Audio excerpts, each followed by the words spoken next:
doit mettre sur pied une... Dans un état de droit, il y a une justice indépendante.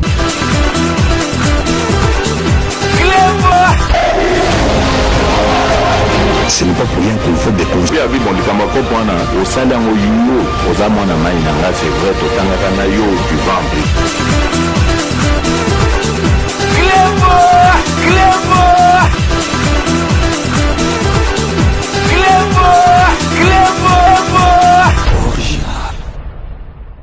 Salut et bienvenue sur cleboisoriginal.net. Merci de votre fidélité. 5 minutes avec César Ngadi, Ndengenep Sarabinokake. Tout le monde est d'accord et il en restera ainsi pendant très longtemps. 5 minutes, il y a les Londenge, Bomoni Binomoko, comme vous l'aurez remarqué, ils ont les versions à la musique. Donc, ce qui n'a télémis, c'est que Nazana Makambu Moko, il y a Makasi Yakoloba. Tout d'abord, il faut na Zongisa, Congolais, comprendre enjeu politique au Tozana Mboka na biso. Conscience ya Congolais, il faut et ça là. Makambo yo tozo zona Mboka na biso au tozo mona to pesango faute na Rwandais kakate. Na est Rwandais muto bakote la biso mais état d'esprit na biso donc soki kanamba sala plus de 18 ans moné la biso ezali te ke Rwandais muto bazaki na pembeni ezali kaka Congolais. Au moins, ba professeur, nini me devant Kanambe, ozomona comme Zoba, ozomona net professeur Bocha, bazolobake premier ministre à l'équipe présent na pouvoir donc premier ministre nomakaye présent votakaye to mona na te un élu na mutu nommé à collègue. Donc bozomona kaka donc niveau oyo batu oyo babando banga Kanambe ndenge babanga Kanambe soki donc idolâtrie to yebite bozomona ba mende baye na union sacrée donc Kanambe vadi na ye bazali kolobake Kanambe mutatindi ba donc bazulu ko kaka par tous les moyens et loko moko baloba et ça la Kanambe plaisir et loko na koye bisabino peuple congolais omoni ceux qui t'ont raté en vol il y a pays na biso to raté que pays na biso penza est décollé avec président Fachi. Donc, 5 minutes, na rokote sango et komi penza que yakolobela Congo comme sous-titel. Parce que wana to lobasu li kamote toza incapable parce que présent oya na volonté, présent na volonté. Bomoni présent oya yé wana nazo répétango to lelaki présent oya yé asisi makambo ya ba nationalité douteuse ezali Félix Antoine Tshisekedi to yebié combattant ayé to kaniseki le mususu donc Congolais a changé, mais tout ça dit comment on a bazo reporté ma finga o babandai ko lobakota Kanambe raisonnement o babando lobako nakota Kanambe ba memi on pas Félix Antoine Tshisekedi et loko moko ezo sidéré biso et loko moko zo révolté biso en même temps parce que tout ça dit ko comprendre était bota la président de la République a sali union sacrée président de la République il y a des azo décision parce que président de la République a ko décision yemoko président de la République peut à cause esprit à la musique à cause esprit ma bé donc bakilar né a sali pe ma solo na changé mais a bengisi batuni oso ba chege batu bakanisa ka ba bengisi ka ba musicien a bengisi ba artiste musicien ba politicien batuni oso tout ba ye atuni bango bolingi nini pona mboka na biso asangisi makamnyosu na kanisi batu tout ba se retrouvaki na discours abetaki. Mais botala kaka bandoki o mibale donc Katumbi Mbemba baye pensa mokazo benga ke non na yepa ya frère nangai donc mususu o non naza pré na makamunyo surtout o salami pona mboka nangai na kozala pré mais baye n'esprit que donc tant bazo ya wana donc ye barake tant masolo donc masolo ne bandité ba comme déjà que ngai na kozwa côté bo ngai na kozwa côté bo bomoni président de la République azoki déjà déception na bango na Genève mais à tel cas président de la République aza mutumura après ça une deuxième chance à tel non les mususu bazui pe bango pe bazui donc laissons na makambo ya Genève na attribuer bango kaka na kati ya masolo abengisi bango mais bango bayaki na motema oyo etanga magite ke baya. Donc na relaxa bino bokomona image ndenge bayelaki na ndengi donc bakutanaki oketango bakutanaki wa suka wana bakutanaki ezaki président ya UDPS Kabunda zalaki wana Mbemba zalaki wana ni tango bango baye cahier de charge na bango na kati bazali koloba il faut donc moko na bango Sénat moko na bango primature.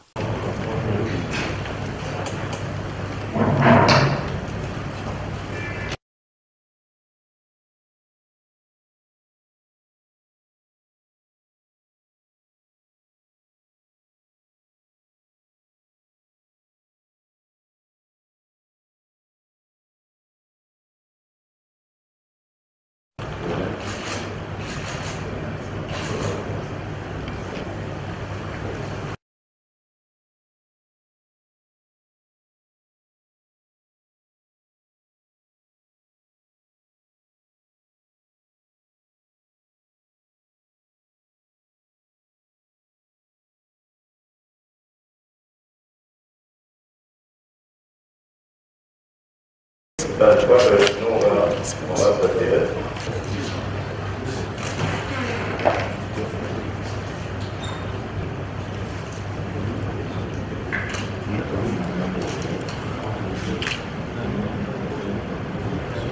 Sinon, ça va, très bien. Et tout ça, tout ça est proscrit. Pour honorer les médias, juste un mot, Excellence. Juste un mot. J'ai vraiment pas de déclaration. C'est très gentil, je vous remercie en tout cas. Tout s'est bien passé, mais j'ai pas de déclaration à faire. Je dois reprendre l'avion maintenant là. Mais ça a été Merci cordial, bien. Ça a été très cordial. Okay. Merci bien. Merci. Et vous saluez cette initiative? Absolument, absolument. Et vous soutenez l'Union sacrée? Absolument. Je soutiens en tout cas tout dialogue entre les Congolais. Il n'y a pas de problème. Absolument, je ne sais pas. C'est possible.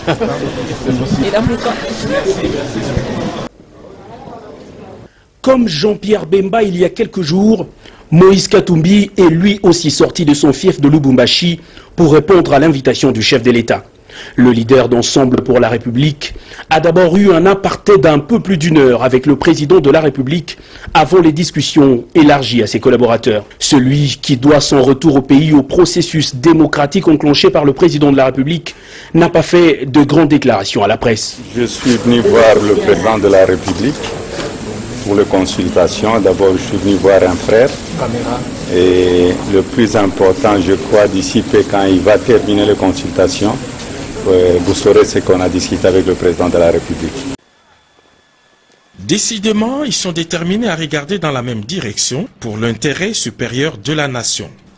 Le président du mouvement de libération du Congo, MLC, et celui d'Ensemble pour la République sont venus rencontrer ce samedi dans la soirée les présidents de la République, Félix-Antoine Tshisekedi Tshilombo, en présence du président AI de l'UDPS, Jean-Marc Kabound. Le président, bonjour, ça va bien? Bonjour. Ça va, mon frère? Ça va bien. Un message, je vous prie. Jean-Pierre Bemba Gombo et Moïse Katumbi Chapwe ont échangé longuement avec les chefs de l'État pendant plus de 3 heures en toute convivialité.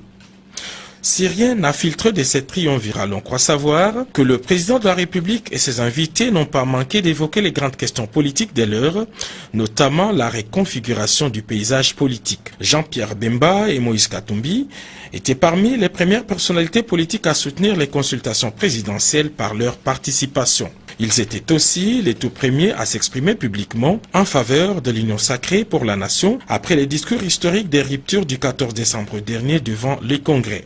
Leur appartenance à l'union sacrée ne fait l'ombre d'aucun doute et il reste à savoir quel rôle chacun de ces leaders va devoir jouer dans les nouveaux paysages.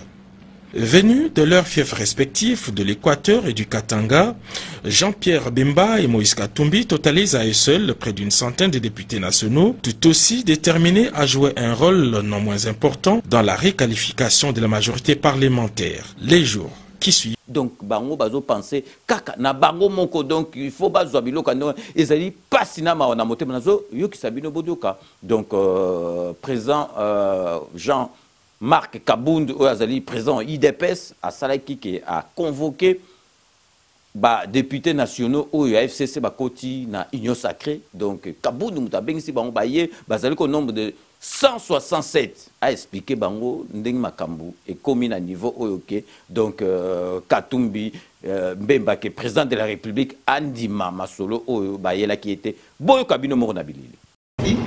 Comme moi, je me ferai défenseur de vos intérêts. Et c'est tout ce que je continue à faire jusqu'à maintenant. Nous nous sommes retrouvés autour du chef de l'État. Moi, le président Moïse Katumbi et le président Jean-Pierre Bemba. Les deux représentaient leur formation politique. Moi, j'ai représenté ma formation politique, qui est l'UDPS. On a une histoire avec eux. Ça, il ne faut pas l'oublier aussi. Une histoire heureuse, malheureuse, mais c'est quand même une histoire.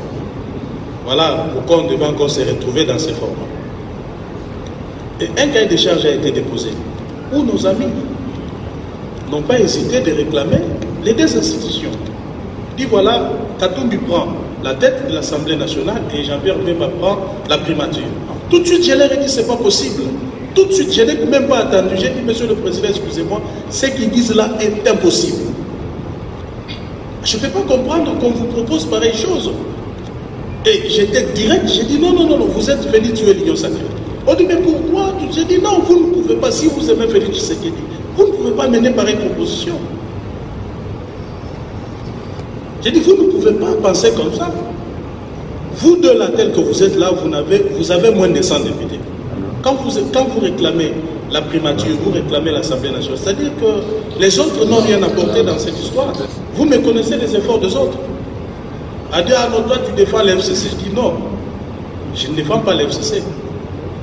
Mais ici, je suis dans le réel politique. Alors, ce que vous faites là, c'est de la politique fiction. Vous voulez faire croire au président de la République que l'Union sacrée peut fonctionner sans cela. Parce que vous dites que non, mais monsieur le président, imaginez que l'opinion voit à la tête de l'Assemblée quelqu'un qui est avec Kabila. Binomo Boitolanda, président de la République, à l'Obaki, on a discours. Zouaka Katetan en Koutanagipé na ba députés nationaux et CSAF c'est qui bango donc tolo bakebele oh ba noko na biso donc ba belge oh ba mindele oh communauté internationale oh banane alobi non biso moko donc tozoko kamakambote congolais lingi muninga na congolais te parce que ceux qui tozala qui to critiquer Félix Antoine Tshisekedi secte présent na biso critique ça m'a bêté mais oh koma koyina parce que pouvoir witine étranger pouvoir witine étranger rwandais moi namboka azui oyo to yebi master donc yaya leki donc to yebi mais comment to koyi ko sepela te président de la République lobaki ya bibino bomona to lobaka donc congolais biso moto lingité le loso to zolia te bino bokoki ko imaginer que mpiodi loso et witaka libanda mboka na biso.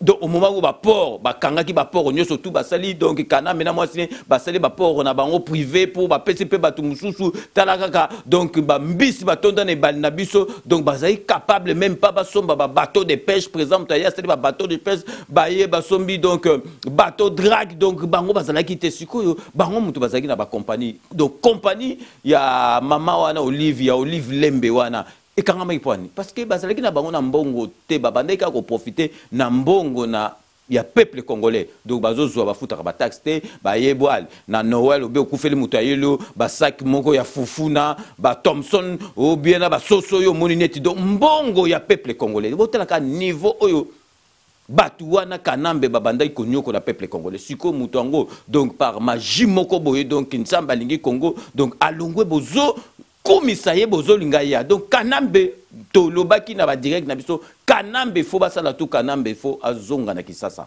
kanambe si saje ba tchayi na résidence surveillée ba roche parce que yé pa tchaki papa Etienne Tshisekedi na résidence surveillée pour rien ba pagay o azali ko sa na katia Katanga donc akendeki pour rapport yebaki azala leza asala ba makamone bozomona Katanga ezali calme Katanga komi na ba désordre parce que à partir kuna azo sala ba makambo azo diriger ba makambo na ye parce que makambo surtout amekaki na Kisasa amoni esimbité et on a préféré qu'il ene Katanga donc tozoli ko tsinga na ba konji kanambe fo azonga na Kisasa kanambe fo azonga na Kisasa pour pas surveiller mabe parce que toza na moment moko ezali bien te tango zo mona noki mutu lokola ata ngoyi mulunda wana donc mutu botala da mutu azaki responsable ya seni place l'élection bando ya banini donc a teyi donc a kepenza a teyi donc sango azo teya incitation na haine tribale donc y sango azo panza bato azali koloba makambo oyo donc boyo kakara makambo oyo alobaki.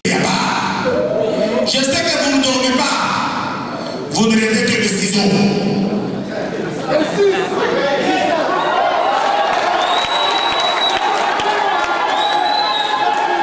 Quand les Katangais veulent marcher, ils ne font autre chose que les ciseaux. Si vous voulez que le Katanga continue à faire partie de la République démocratique du Congo pour toujours, je leur envoie un message. On n'est pas au stade de l'Okit, s'il vous plaît. Je donne le message à tous les autres et aux dirigeants de ce pays. Si vous voulez que le Katanga continue à être dans la RDC pour toujours et que nous puissions tous partager équitablement ce que vous manquez chez vous, le lait et le miel, je vais du haut de cette terre, devant mon Dieu, vous dire les choses qui nous fâchent. et qui vont nous pousser à couper, que vous le vouliez ou pas. Maintenant, voici les choses que je demande aux autres là, s'ils ne veulent pas que le Katanga se coupe. La première chose, ils doivent respecter nos dirigeants, et plus particulièrement notre leader du Katanga, le président honoraire, le sénateur à vie, Joseph Kabila Kabange. Deuxième chose, si vous voulez qu'on reste ensemble, vous devez respecter, la très respecter, notre mère Olivier Kabila, c'est notre maman. Le respect de nos dirigeants politiques que nous avons démocratiquement élus. Arrêtez de les comprendre. Donc bino boyoki donc sango ki sango penze beba ki sango penze beba sango azali na discours moko ya kosangisa bato botala ndenge azali koloba donc pona ye katanga ekoma ya donc ya bango moko et puis azo koloba ke donc tant que ba respecter Kanambe te donc na mwasi na été donc Kanambe emote na mwasi na été katanga ba kosepela te botala kaka donc mutungo donc Kanambe po azakuna ayoka ba discours aboye donc po ba ke ni ba pesa mbongo flatterie moko na niveau moko donc sango mobimba et donc ezali passe na maona moto nazali ko l'accepter ba image botala Kanambe ndenga zakuna comme un poisson dans l'eau donc andimaki kuna parce que ba tumso ba donc ba katanga na siko binom to pesa ke kombo ya Kabila wana te bozo mona suko aponaka ke nikuna botala pagai ndenga zo bimba bazo benga bato bazo lobane rais bazali ba congolais botala ndenga zo tambola na mutuka donc désordre donc ya kosakana te bino mo bolanda anzo to moral jika kana to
donc bino mo bomoni donc tant que Kanambe akozala na mboka na biso wana azali libre tant que Kanambe bien on bozomona bato tout bazalaki na ye wana bazana choité bazako ya wana mais bazali ka wana donc bazali wana pona kosaleka ka plaisir et puis bazana espoir kaka un jour donc Kanambe na bango bien ko zonga to ebité na magie mais tant que Kanambe azui masolo na mbunchu na di kosité to kozala tranquillité on to seka na ba kondi faut Kanambe azonga na kisasa il s'agit kangama na kingakati wana bimakata vandu kuna parce que akei kuna yebaki tina zali kosala ayebaki tina zali kosala yango na kendaki na bakatanga donc vraiment to sengi na bakonzi na biso Kanambe il faut vraiment pe ane oyo ekoki kosila te Kanambe il faut alia masolo na mbunchu pe na dikosi parce que Kanambe il faut kangama il faut akangama donc wana tokovanda tranquille au monde na batwana ba discours na bango eko changer donc lelo il fallait que tobeta c'était na makambo wana donc na version na biso ya la musique oyo il fallait to beta c'était peuple congolais to zo conscience na biso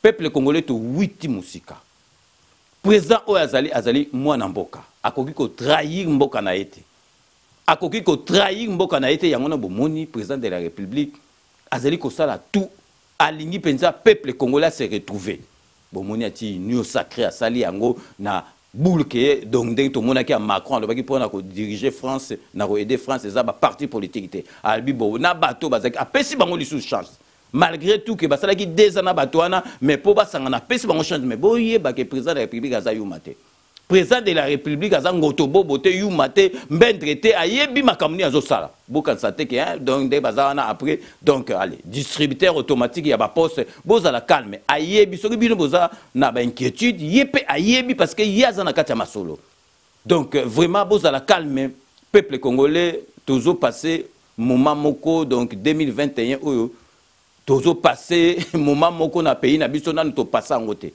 Donc makambu tout et que c'est décidé na 2021 mais boye ba ki président ndenge na le bazali na mission divine bato tout bazoya na ba contretemps ba ko reverser bo monaki camere reverser Bemba na Katumbi baye na ba makambu na bango et reverser donc nzamba zo sala tout afongola ka président na biso nzela. Donc to komi na suka ya émission na biso ndenge na le baka je vous laisse le soin d'en tirer vos conclusions et de me faire parvenir vos commentaires comme d'ailleurs vous en avez l'habitude de faire.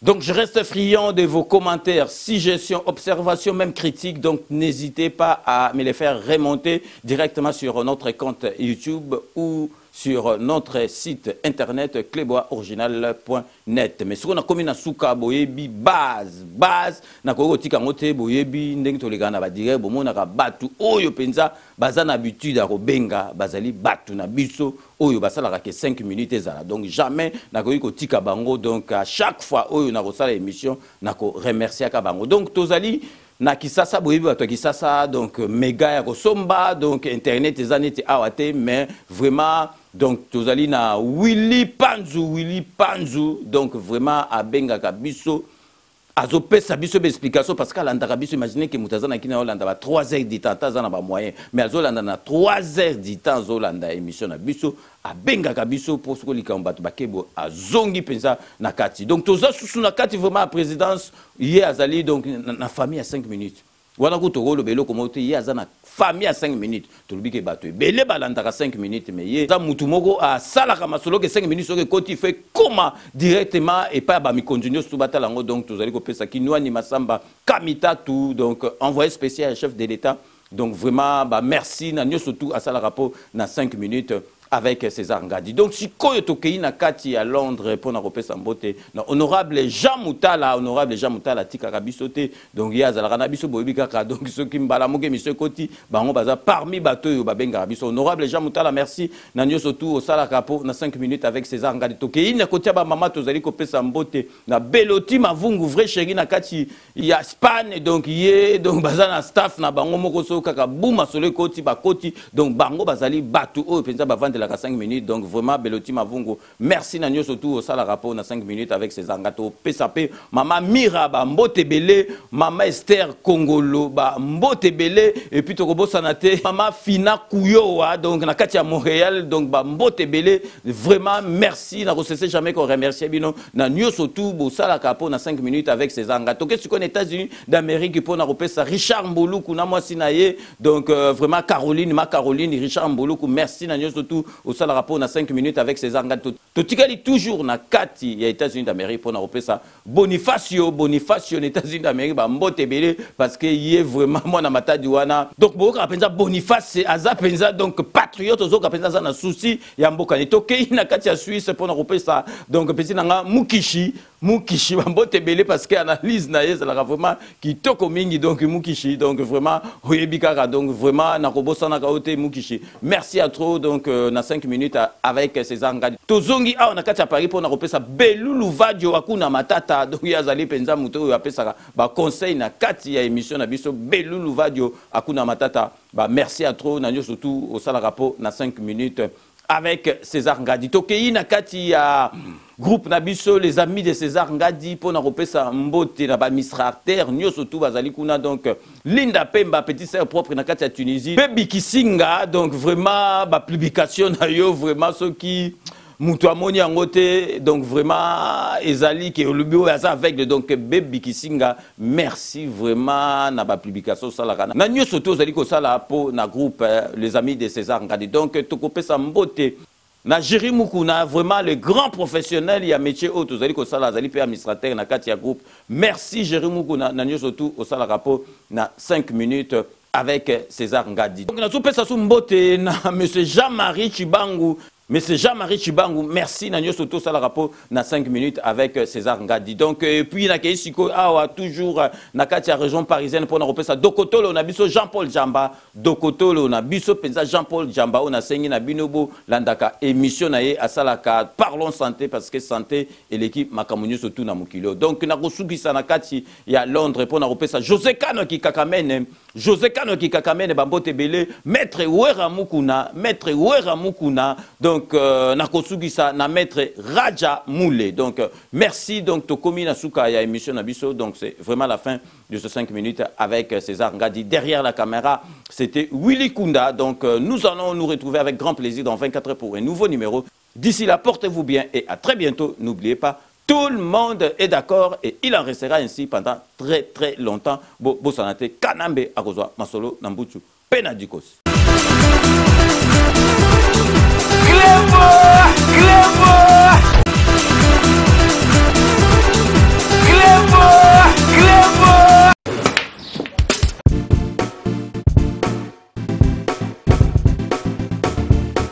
Nakomi. Oh, vous commis déjà? Eh, Nakomi déjà. Vous en avez vos frères? Ah ouais, c'est bon.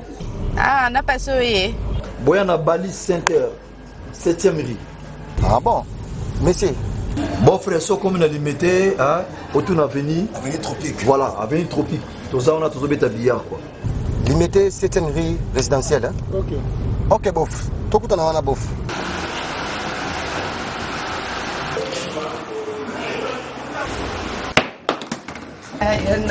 Oh, ma petite sœur, ça va? Waouh, bon. Ça fait longtemps. Ouais, ça fait longtemps. Tu es pendant ma mariage, mon mariage. Tout justement, salle de fête Pésalia, il y a bien kitoko. Ok. Hein?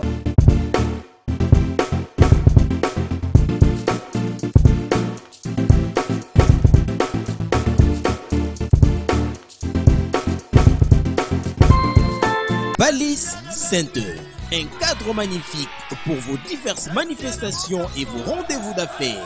Un restaurant avec menu diversifié à votre convenance. Cuisine africaine, cuisine européenne, cuisine américaine et continentale. Un salle de banquet de luxe avec plus de 400 places assises pour un mariage de rêve. Collation, anniversaire, conférences, réunions de services et diverses manifestations. Balise Center. Nous disposons de studios médium standard et des luxe à votre portée. 2 appartements de 1 et 2 chambres avec salon, cuisine et salle de bain. Et des 3 chambres, salle à manger plus 2 salles de bain. Balise Center avec terrasse intérieure et extérieure, VIP, rien que pour vous. Nous sommes sur 7e rue, place commerciale, sur l'avenue des Tropiques, numéro 83, référence clinique Bondeko dans la commune de Limete. Pour plus de contacts et réservations, plus 243 81 799 82 47 82 34 121 62. Vous pouvez aussi nous visiter sur www.balisecenter.com. Flat Hotel Balise Center, l'excellence dans la simplicité. Restaurant Galaxy Mambo, aux spécialités franco-africaines. Menu spécial Mambo, situé au numéro 137, rue André Carman, 93 300 Aubervilliers. Contact et réservation au 07 53 28 89 07. Galaxy Mambo.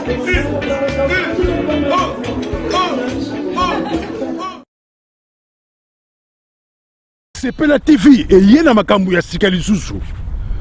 O ba chaîne ya France eza na kati. Ba chaîne ya Congo eza na kati. Ba chaîne ya Londres eza na kati. O ngomona makambu ya politique ya sika. O parti AA eza na kati. O parti BB. O CFAIO eza na kati. Ya Sepela TV. Bouquet comme ya muke boye. O tina poche voyager na ngokeno partout lingi. Na bouquet no ya Sepela TV. Sepela TV. Mais ma biso n'engozo mais ma biso wana 4K machine ma daka Sepela TV. Bienvenue dans le monde de Sepela TV. Sepela TV est le décodeur qui vous permet de suivre les chaînes du Congo en direct de la diaspora.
Rome C20, service traiteur, organisateur d'événements, allant du cocktail en passant par les akouskis et le traiteur qu'il faut.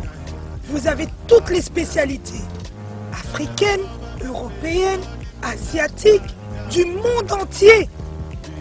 Quel goût, quelle perfection, quelle propreté. La dégustation est au rendez-vous grâce à Rome C20. Vous savez les contacter au 0032 465 22 11 72. Rome C20, le meilleur dans son domaine.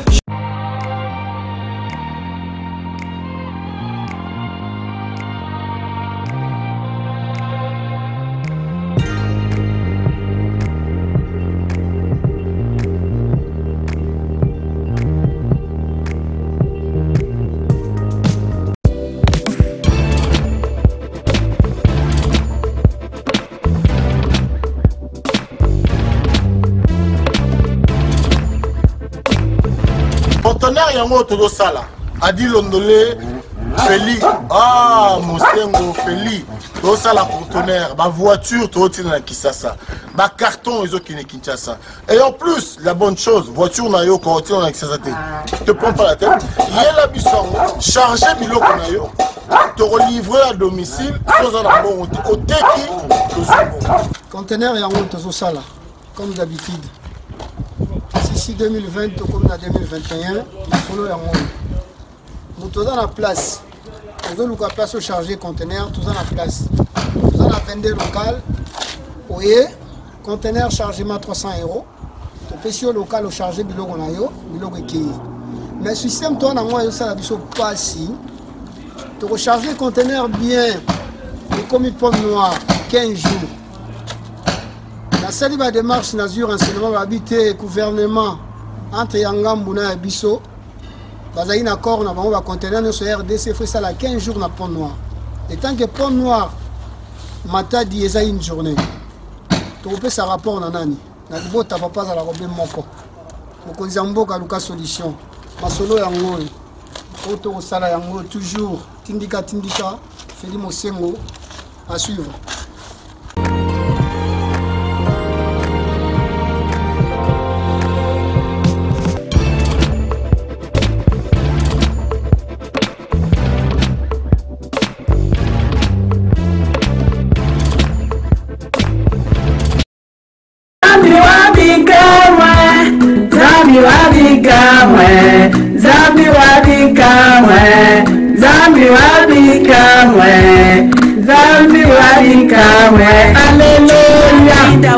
Alléluia. Bana bikamwa na mingi ya kolobate nazali kosenga peuple de Dieu nyonso Nzambe alobi combat un bon combat pour avoir la victoire. Boya na site na biso ya kalanga grâce bikamwa na kati na YouTube boyo kabana na Nzambe tozo luka délivrance butu na moi. Tozo luka délivrance butu na moi boya bo sosola quelle est la vraie délivrance. Bana Nzambe mingi na lobezalité boya boyo kanenge bana na bato na kati ya mokili bazo tatola bakama somo bazo dénoncer. Bien mais c'est bien de chercher un homme pour ta délivrance. Moi j'ai cherché ma délivrance pendant 3 ans, je n'ai pas trouvé ma délivrance. Je devais se repentir. Bien aimé, aller auprès de l'Éternel na fungola motema bandeko.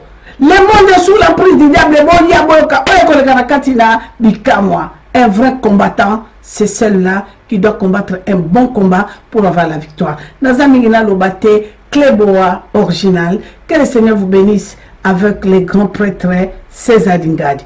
Merci, bye bye, à tout de suite.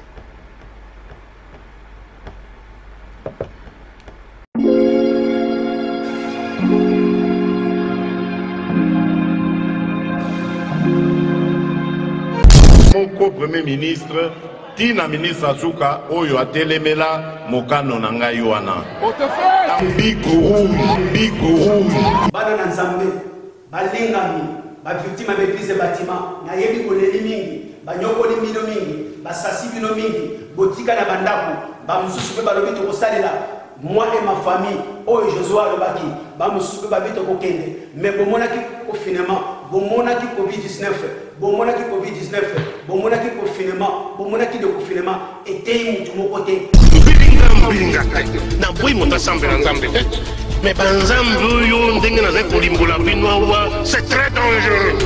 Toleki ba o ba kufine le côté, toleki ba o ba kufine le côté, toleki ba o ba keine le côté, sosola congolais, yango na telemi par la grâce ya Nzambe, na koki kotika te ba dekolanga ba congolais, ba nyokola ba na maboka ba ngunza. Pona nini mboka ya biso ekufi. Atamfumu, ya ba mandona, ya ba mbikudu, ya ba zebula, par la grâce ya Nzambe, na telemi pona koyebisa bino ba victime église bâtiment, oyo nyoso azali na likambo, bozala ba malade ba futula menga, ya ba kintuki. Vous avez un malade qui a Chibao, Chibinji, vous avez un problème ébélé à Mabota, vous avez un problème ébélé à Yabamikanda, vous avez un problème ébélé à maladie spirituelle à la communauté de Congolais. Parce que Soukolaye, pour Mili Moyamabé, Lungwa, et Ngai Mobali, Soukolaye, Yango Naïko, nos Sebino, retour avec force, avec votre émission Évangile à marche. Et commanda kolekana kati ya club wa original Cezangadi et commanda kolekana kati ya Congo Bike Rouge TV partenariat club wa et Congo Bike Rouge TV to ko enseignement ya poste Bike Rouge.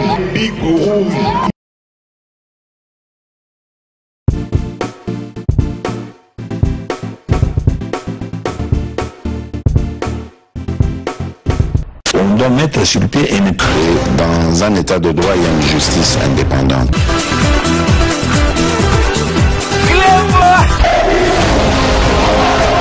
Ce n'est pas pour rien qu'il faut des conflits. Oui, bon, au salaire aux amants à Maïnanga, c'est vrai, au Tangakanayo, du ventre.